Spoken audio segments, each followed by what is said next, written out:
자, 이용 용구를 한번 보겠습니다. 가위의 종류는 제가 한번 설명드릴 때 한번 보겠습니다. 이용 가위, 커팅 가위, 단발 가위, 수치는 가위, 미니 가위, 알 가위, 빗 겸용 가위 등이 있습니다. 여기에 보시면 재질에 따른 분류해서 착강 가위와 전강 가위가 있습니다. 이게 매번 나오는 문제는 아니지만 이 착강 가위와 전강 가위 구분하는 방법에 대해서 한 4년 아니면 3년 이 정도에 한 번씩 톡톡톡 튀어나와요. 그래서 착강 가위와 전강 가위 정도는 알고 계셔야 됩니다. 전강 가위는 무엇이냐? 전체가 특수한 강철로 되어 있는, 강한 재질로 되어 있는 가위를 전강 가위. 전체가 강철, 전강 가위. 착강 가위는 어떻게 하냐? 가위의 날 부분과 몸체가 서로 다른 재질로 되어 있어요. 그래서 날 부분은 강철로 되어 있고요. 그 다음에 그 위에 몸체가 되는 부분은 연철로 되어 있는 경우도 있습니다. 그래서 저희 학생들이 처음에 기초적인 거 머리 자를 때 배우실 때 나눠주는 가위가 전부 다 전강 가위입니다. 전체가 강철로 되어 있는 거. 그럼 왜 착강 가위는 안 주세요? 기초 처음 머리를 하시는 분들은 가위를 소중하게 다루질 않아요. 그래서 조금 심하게 논다든가 아니면 좀 과격하게 논다든가 이런 형태로 많이 하시는데, 이런 형태를 하다 보면 가위의 날들이 자꾸 부러지고 벗겨지고 그 다음에 이런 형태가 되기 때문에 선생님들한테 착강 가위를 주지 않고 전강 가위를 주고 어느 정도 숙달이 되면 전강 가위로 바꾸라고 얘기는 해드립니다. 이게 바로 착강 가위가 되겠습니다. 전체가 서로 다른 재질로 되어 있는 걸 착각하지 마라. 똑같은 가위 재질로 되어 있다고 착각하지 마라. 그래서 착강 가위, 서로 다른 재질로 되어 있습니다. 사용 용도별 분류 보겠습니다. 커팅 가위, 커트할 때 쓰는 가위를 커팅 가위라고 해요. 틴닝 가위, 집게 가위, 숯 가위라고도 많이 불립니다. 그리고 미니 가위, 미용실에서 많이 쓰죠. 가위가 좀 작은 거. 그 다음에 알 가위, 가위의 몸체가 이렇게 휘어져 있는 게 있습니다. 그걸 알 가위라고 하고요. 빗 겸용 가위, 빗 겸용 가위는 빗이 가위하고 같이 붙어 있어요. 그래서 이렇게 자를 때 빗질도 해줘가면서 할 수 있습니다. 그러면 한번 볼게요.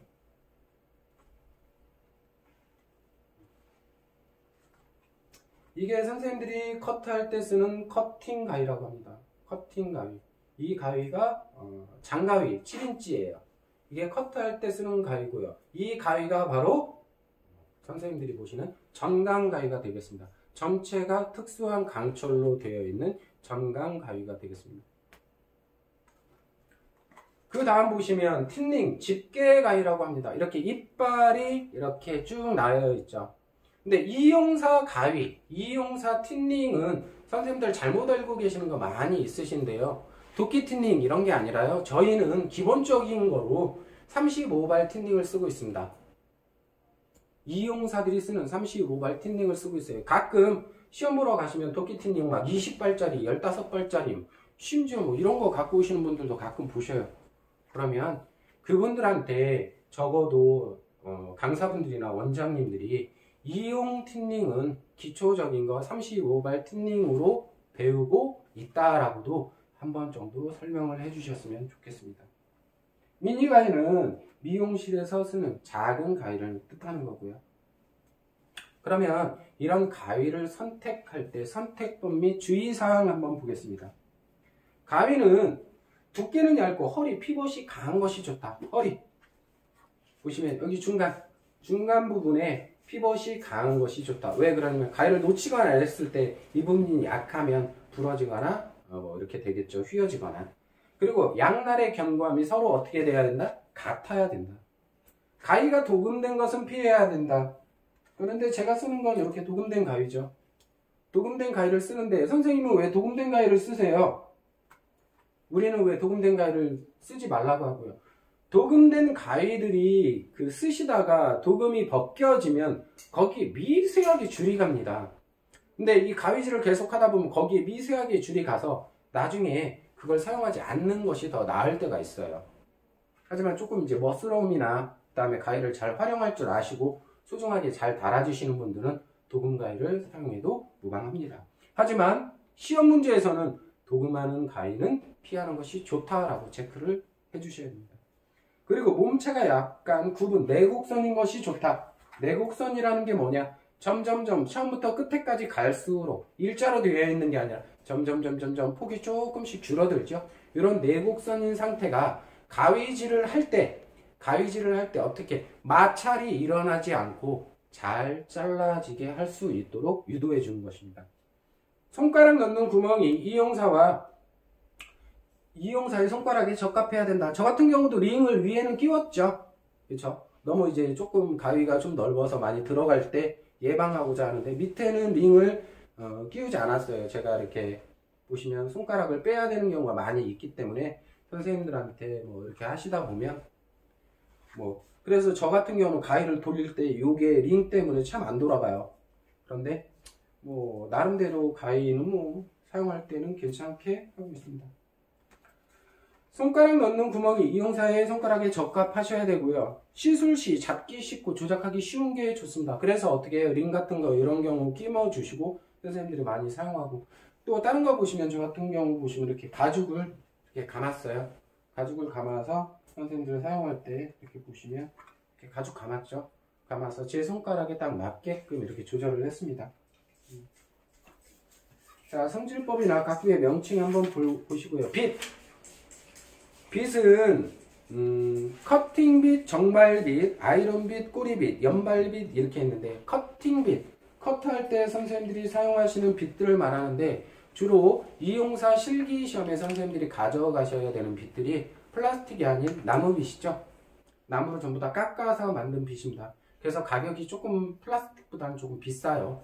하지만 사용하실 때 선생님들이 좀 조심스럽게 사용해 주시면 충분히 관리가 가능합니다. 그리고 정발빗은 시험 문제에 나올 때 어떻게 주로 나오냐면, 다음 중 정발빗은 무엇이라 합니까? 그러면 평면 일자형 강고 브러쉬, 이렇게 설명해 주셔야 돼요. 예전에 정발빗은 이렇게 나왔습니다. 정발빗 평면 일자형 강모 브러쉬 이렇게 사용했습니다. 요즘에는 정발 브러쉬를 잘 구할 수가 없어서 제가 이런 것들을 조금 선생님들한테 구해서 나눠드리고 있는데, 시험 문제에 정발빗 찾으시면 어떻게 찾으셔야 된다고요? 평면 일자형 강모 브러쉬 찾아주시면 됩니다. 거기에 체크하시면 돼요.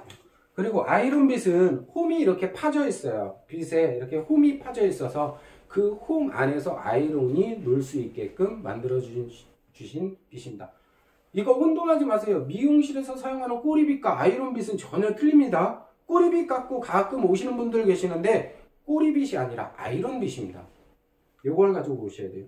꼬리빗은 미용실에서 사용하는 이렇게 끝이 뾰족하고 빗이 얇으면서 빗살이 있는 걸, 이런 것들을 꼬리빗이라고 해요.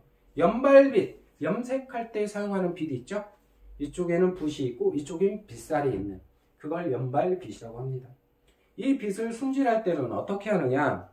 빗은 두 발의 비듬과 먼지에 의해서 쉽게 더러워지므로 항상 청결하게 손질해 주셔야 됩니다.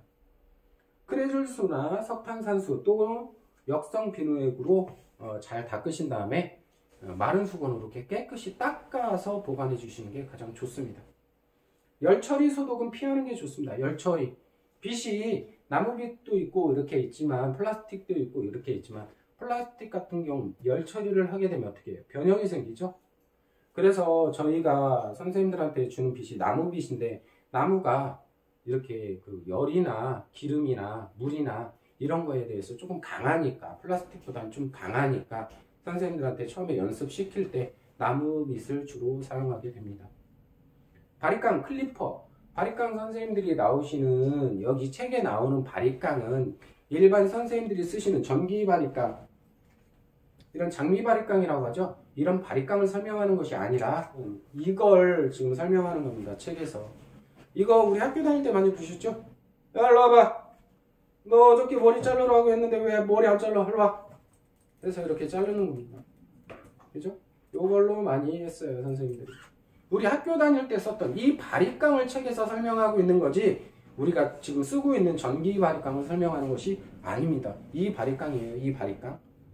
옛날 추억 나시는 분들도 계실 건데, 이런 바리깡을 지금 설명하고 있는 겁니다. 바리깡.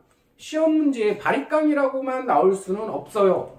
클리퍼라고도 나올 수 있습니다. 저 클리퍼는 안 배웠는데요? 바리깡이랑 똑같은 말이 바로 클리퍼입니다. 1872년 바리깡, 프랑스 바리깡 마르라는 제작소 창업자 바리깡에 의해서 만들어지게 되어서 바리깡이라는 명칭을 사용합니다. 바리깡은 그래서 어느 나라 제품이에요? 혼동하지 마세요. 프랑스에서 만들었습니다. 그런데 가끔 시험 문제 틀리고 나오시는 분들이 일본에서 만들었다 하고 체크 나오시는 분들 많아요. 일본에서 만든 게 아니라 프랑스에서 만든 걸 우리나라 머리 자르기 위해서 수입해서 갖고 들어온 거야. 그러니까 오해하지 마세요. 일본에서 만든 거 아니에요. 바리깡 그러니까 일본말 비슷하다고 해서 일본에서 만들었지? 아닙니다. 띠.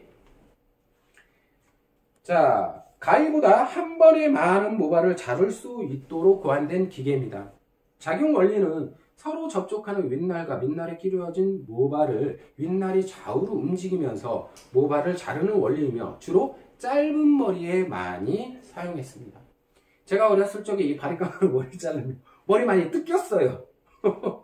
머리 많이 뜯겨서 아따고 그럼 이발소 아저씨가 가만히 있어 마 이렇게 하고 좀 머리도 자르고 그랬습니다.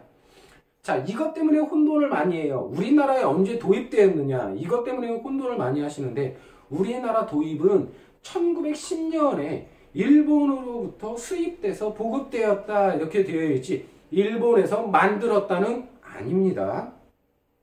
형태와 기능을 한번 읽어보시고요. 종류와 특징, 핸드 바리깡, 손으로 잡고 하는 바리깡, 그 다음에 일렉트릭 바리깡, 전기 작용에 의해서 모발을 자르는 구조로 모터식과 마그넷식이 있다. 여기에서 모터식과 마그넷식 선생님들께서 모터식 요즘에 마그네틱 뭐 이렇게 많이들 사용하고 계신 요것도 있다고 설명해 드리는 거예요. 자, 그럼 이 바리깡을 선택할 때 전기 바리깡 설명하는 거 아닙니다. 아까 보여드렸던 예전 바리깡을 설명해 드리는 거예요. 이걸 선택할 때 선택법 및 주의사항 보겠습니다. 바리깡, 다른 말로 뭐라고 한다고요? 클리퍼. 클리퍼를 분해하면 윗날, 밑날, 핸들의 세 부분으로 되어 있으며 날 부분은 강철, 핸들은 주철로 되어 있습니다. 윗날과 밑날의 접촉이 원활한 것이 서로 좋겠죠. 접촉이 잘 되는 것. 날 끝폭과 날 하나하나의 길이가 윗날과 밑날이 균등해야 합니다. 날 부분을 위에서 보았을 때 윗날과 밑날이 똑바로 겹쳐져 있는 것이 좋겠고요. 스프링은 자신이 손으로 쥐었을 때 힘의 분배가 적당한 강도가 있는 것이 좋겠죠. 핸들이나 손가락 길이가 자신의 손에 잘 맞고 중량감이 적으며 손가락에 무리가 가지 않는 것이 좋다. 하지만 남성분들이 사용하기에는 괜찮은데 여성분들이 만약에 이 바리깡을 사용하면 조금 무거워요. 무겁고 계속 손을 움직여야 되니까 좀 불편하겠죠.